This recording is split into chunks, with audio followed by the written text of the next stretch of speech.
Welcome back to First Take. We are coming to you live from above the Chase River deck at Pier 17. What's up, Damien? What's going on? What's up, Dominique? He's back. All right. Well, let's take the show home, okay? AFC West matchup for Thursday Night Football tonight. The 4-4 Oakland Raiders versus 4-5 LA Chargers. Which team has more riding on tonight's game? I mean, I think it's the Chargers.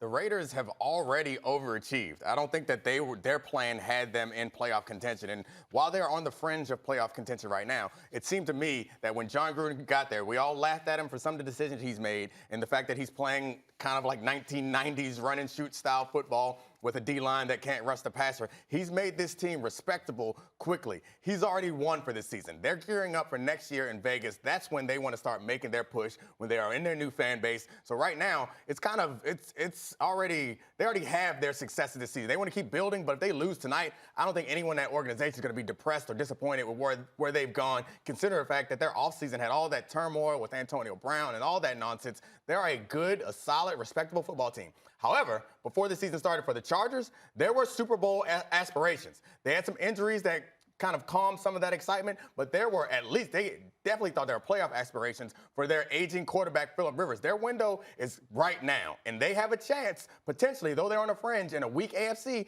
to make a run and get into the playoffs and wild card, and then at least anything can happen. I think Anthony Lynn and the Chargers need to win this game tonight. They have a lot more on it than the Raiders. I think it's easy.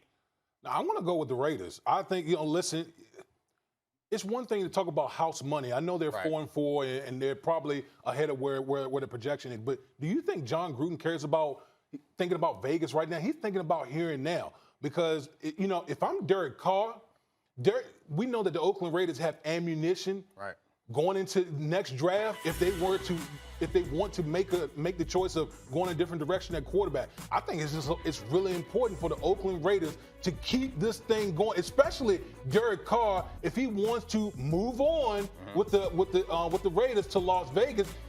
They can't let up. They can't say, oh, we're 4-4 right now and everything is good. They still got to continue. Derek Carr in particular still got to continue to play at a high level if he still wants to be the quarterback of the Oakland Raiders moving forward. Maybe it's Derek Carr. Maybe it's a lot of pressure on him, but I think, and I could be wrong, obviously, maybe he can win over John Gruden, but I think John Gruden is out on Derek Carr already. I think he was out on Derek Carr when he got there. If he thought that Derek Carr was the guy, they had a roster, they had Khalil Mack, they had guys, they had a team that wasn't without talent. He could have built a team to win right now. He's playing good right now, But I think he's playing good right now because John Gruden has fixed the offense in a way that allows him to throw these short passes. I think John Gruden would like to have an offense that's more dynamic. So I think Derek Carr is probably good enough to be a starting quarterback in the league. But John Gruden, this is an important point. They signed John Gruden to a 10-year contract. So I might be listening to you if it was somebody else, some other coach on a 3-year, 4-year deal. He's like, we got to win now or they're going to move on from me. John Gruden has a 10-year contract. He is going to use that time,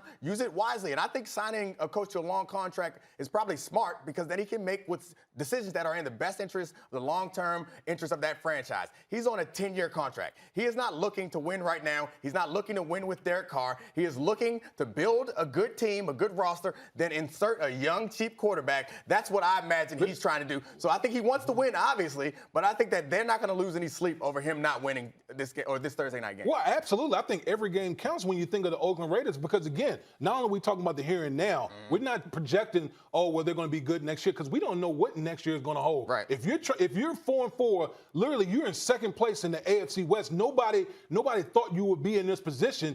Like, you literally have to apply all the pressure now. And if I'm the Oakland Raiders, I can't be thinking about next year. I got to be thinking about right here and right now. And part of that thought process is just like the LA Chargers. Guess what? The Oakland Raiders are moving into a new stadium. So you want to continue to keep having your foot on the gas so you can sell all those PSLs and everything in the new stadium. All that makes sense for any other organization in any other situation. The man in charge there, the man who hired the GM, is John Gruden. They gave him a 10-year deal. You don't do that. If this was a 4-year deal, that's one thing. But right now, he is on the long-term trajectory that he wants to build his ideal team for the future. That's different for Anthony Lynn. Anthony Lynn needs to win now. Anthony Lynn Phillip Rivers is he's at the end of his career. They need to win now, and they have a roster to win now. Would you say Anthony Lynn?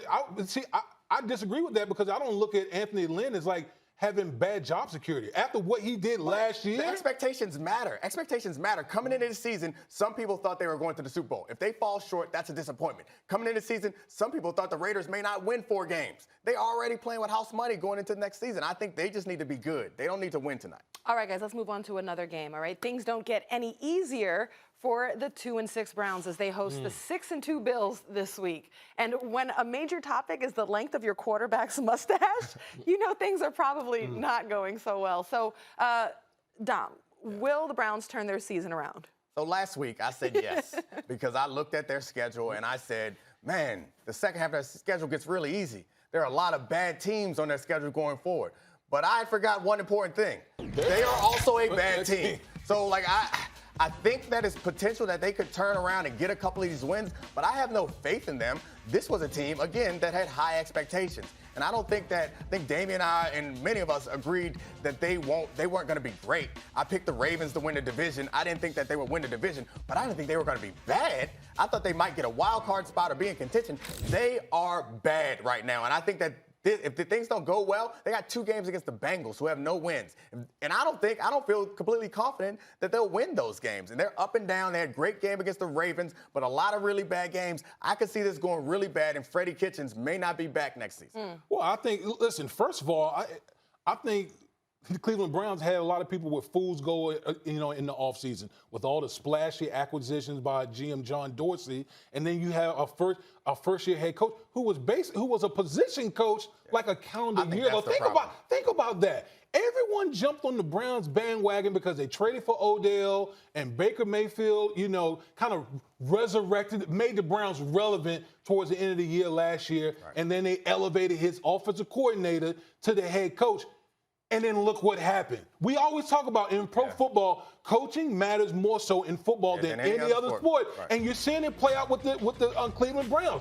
They're the most penalized team in the National Football League. The quarterback has 12 interceptions, tied for the league lead in interceptions.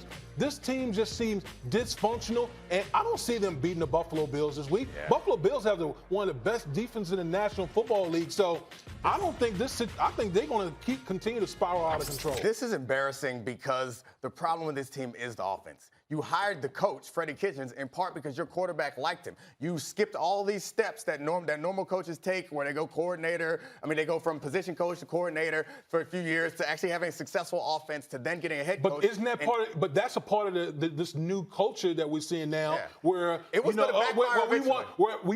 want to hire the quarterback whisperer, the quarterback guru instead of hiring CEOs of men. Because that's what head coaching is all about is can you command the team? Can you command all 53 guys, not just one guy in the quarterback? Yeah, that is a full-time job. And I think you're right. If you are good at quarterback whispering, then maybe you should be a quarterback coach. If you're good at coordinating offenses, then maybe you should be an offensive coordinator. But being the head coach is about marshaling the culture of the team. And Freddie Kitchens has not learned to do that. And he talks about solving the problems as if the problem is something that you can fix in film study. That's not it. They don't believe. They don't believe in what you're giving them. They don't believe in you. They're not putting in the work because the talent is there. I don't criticize Dorsey for the players he brought in. I think those splash acquisitions weren't a problem because it presumably was built around some good foundational players because that defense is still playing well. The problem, the bad decision that he made was promoting Freddie Kitchens to head coach because it doesn't seem that he's ready. Culture also not only comes from the coach, you also see that trickle down from the quarterback as well. What do you guys think of